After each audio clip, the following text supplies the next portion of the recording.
Morning everyone, আপনারা সবাই কেমন আছেন? আশা করছি আপনারা সবাই খুব ভালো আছেন। আমিও ভালো আছি। আমার নতুন একটা ব্লগে সবাইকে জানাই স্বাগত। আজ যাচ্ছি আমরা সীমাচলম মন্দিরে পুজো দিতে। এটাই লাস্ট দিন আমাদের, কারণ আজকেই দুপুর 2:30টার সময় আমাদের ট্রেন আছে বিশাখাপত্তনম স্টেশন থেকে বন্দে ভারত। ওই 2:30টায় ছাড়বে, মোটামুটি ভাবুন ওই সেকেন্দ্রাবাদ পৌঁছে যাবো ওই 11:30টা।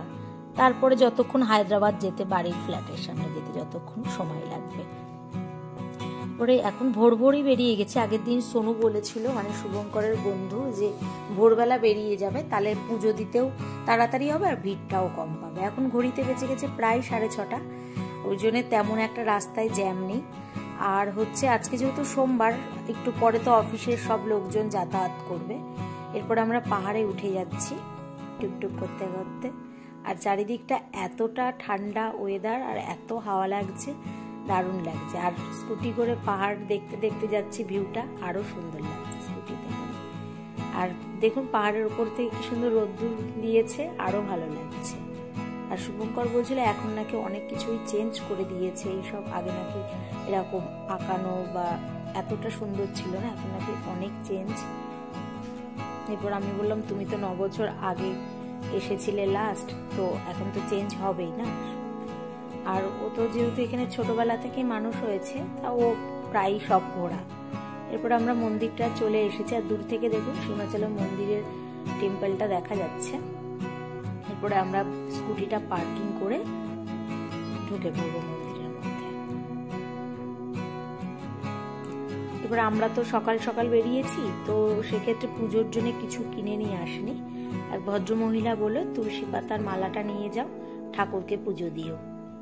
আর এইদিকে উনিও বলে দিল যে ফোন তো অ্যালাউ নেই, তা তোমরা কাজ করো, যে পাশে জায়গা আছে ফোন টোন রাখার, ওখানে রেখে দাও। ওই ফোন রাখলে 5 টাকা করে, 2টো ফোন 10 টাকা নিল। তা আমরা ফোন রেখে সীমাচলম মন্দিরের ভেতরে প্রবেশ করলাম। আর দেখুন মন্দিরের ওপরে মেঘটা কি সুন্দর পড়েছে, আরো যেন অসাধারণ লাগছে। আর শুভঙ্কর বলল যে আগে নাকি রেলিংটা এরকম ছিল না, এখন নাকি করে দিয়েছে। দিনকে দিন খুব চেঞ্জ হয়।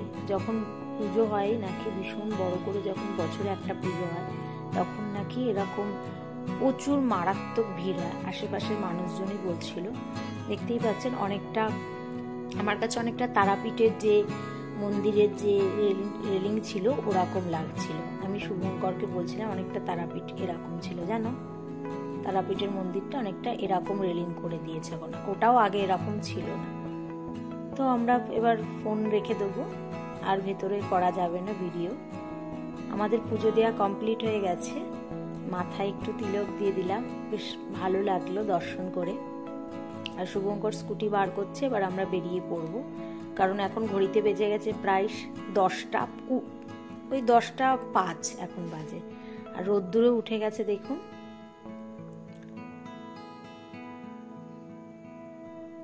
আর এখানে ফ্রি লাইন ছিল একটা, আর একটা 100 টাকার লাইন ছিল, একটা 300 টাকার লাইন ছিল। আমরা ফ্রি লাইনে গেছি, ভিড় ছিল না বলে আমরা ফ্রিতেই চলে গেছি। দেখুন রোদ্দুর উঠে গেছে বলে ভাইজ্যাকের ওই আশেপাশেটা কি সুন্দর লাগছে। এবার আমরা স্কুটি দিয়ে এরপর আমরা হোটেলে চলে আসলাম। এবার দুপুরে একটু বিরিয়ানি অর্ডার দিলাম, বিরিয়ানি খেয়ে আমরা রেস্ট করে স্টেশনে চলে আসলাম। সময়ের আগেই চলে এসেছি, কারণ দুপুর 1টা পর্যন্ত আমাদের হোটেল বুকিং ছিল, তারপরে তো ছেড়ে দিতে হতো, তাই আমরা তাড়াতাড়ি চলে এসেছি স্টেশনে। এসে আমরা ওয়েটিং রুমেই বসেছিলাম।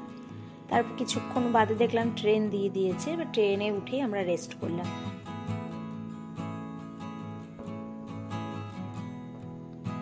দুদিনটা কি করে কেটে গেল বুঝতেই পারলাম না, যেন আজকে আসলাম কাল যেন চলে যাচ্ছে এরকম মনে হচ্ছে। এই যে বন্দে ভারত ট্রেন দিয়ে দিয়েছে। ট্রেনে চলুন, ট্রেনের ভেতরটা এবার আপনাদের দেখাই। আমি কিন্তু এখানে একটা ফটোও তুলে নিয়েছি, বেশ ভালো লাগছিল। একটা ব্লু কালার আছে, একটা অরেঞ্জ কালার আছে বন্দে ভারত ট্রেন। আমাদের অরেঞ্জটা দেখে সব খাবার টাবার সব ঠিক করছে, ওয়াশ করছে, কারণ অন্য যাত্রীরা আসলো এতক্ষণে। আমাদের 11:30 বেজে যাবে ট্রেনে, মানে সেকেন্দ্রাবাদ যেতে। সেকেন্দ্রাবাদ থেকে আমরা উবের ধরে হায়দ্রাবাদ চলে যাব। কন্ডাপুর আমরা যেহেতু থাকি, তো কন্ডাপুরে যেতে ওই মোটামুটি ধরুন ওই 20 মিনিট বা 25 মিনিট লাগবে। যেহেতু রাত্রেবেলা যাব, ফাঁকা রাস্তায় থাকবে, তো সেক্ষেত্রে এত তাড়াতাড়ি চলে যেতে পারবো। আর সেকেন্দ্রাবাদ পৌঁছিয়ে দেখলাম হালকা ঝিরিঝিরি বৃষ্টি হচ্ছিল, কিন্তু যেই মেন সিটিতে আসলাম না, একদম বৃষ্টি নেই, খুব গরম। আর দেখুন চেয়ারটা বেশ চারিদিকে সরানোও যায়, আবার দারুণ লাগছে, কমফোর্টেবল আছে। এই দেখুন এটা খাবারের জন্য একটা দিয়েছে বোর্ড, খাবার টাবার রাখা যাবে।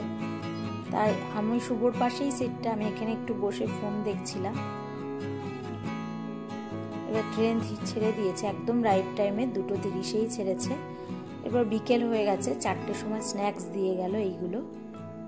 আমি এখানকার মধ্যে শুধু ফ্রুটিটা খেয়েছি, আর কিছু খাইনি, কারণ দুপুরবেলা বিরিয়ানি খেয়ে এখনও যেন পেটটা ভরা রয়েছে, আর একটু জল তেষ্টা পাচ্ছিল বলে ফ্রুটি খেয়ে নিয়েছি। আর ওই যে হাতের ওইটা পেঁয়াজের সিঙ্গাড়া ছিল, আমি সিঙ্গাড়াটাও খাইনি, মানে নষ্ট হয়ে গেছিলো পরে হয়তো, তাও খাওয়া হয়নি। আর শুভঙ্করেরটাও রেডি করে রাখা হয়েছে, ও খায়নি, কারণ ওরও পেটটা ভরা ছিল, ও রেস্ট ঘুমিয়ে পড়েছে। মানে ওর সারাদিন স্কুটি চালিয়েছে 2 দিন ধরে, না টায়ার্ড হয়ে গেছে, শুয়ে পড়েছে। এই বাদামের চিটটাও দারুণ লাগছিল, শুভঙ্করেরটা আমি সব ব্যাগে নিয়ে নিয়েছি। এরপরে আমাদের রাত্রেবেলা ডিনার দিয়ে গেল। ডিনার ওই দিয়েছে মোটামুটি 9:30টার সময়, কিন্তু শুভঙ্কর নেয়নি ডিনার, ওর এখনো যেন মনে হচ্ছে পেটটা ভরা। আর আমি ডিনারে কিছুই খেতে পারিনি, শুধু আইসক্রিম ছাড়া। আইসক্রিমটাই ভালো খেয়েছি, কারণ কারি পাতা ছিল, আমি কারি পাতা ভালোবাসি না, তো সেক্ষেত্রে আমার খুব প্রবলেম হচ্ছিল। আর একটু পরোটা দিয়েছিল, পরোটাটা প্রচুর শক্ত ছিল, খেতে পাচ্ছিলাম না। চলে আসলাম আমরা সেকেন্দ্রাবাদ। এবার আমরা উবের ধরে বাড়ি চলে যাব। তা আমাদের ব্লগটা কেমন লাগলো সেটা কমেন্ট করে জানাবেন, ভালো লাগলে একটা লাইক করে দেবেন। এখনকার মতো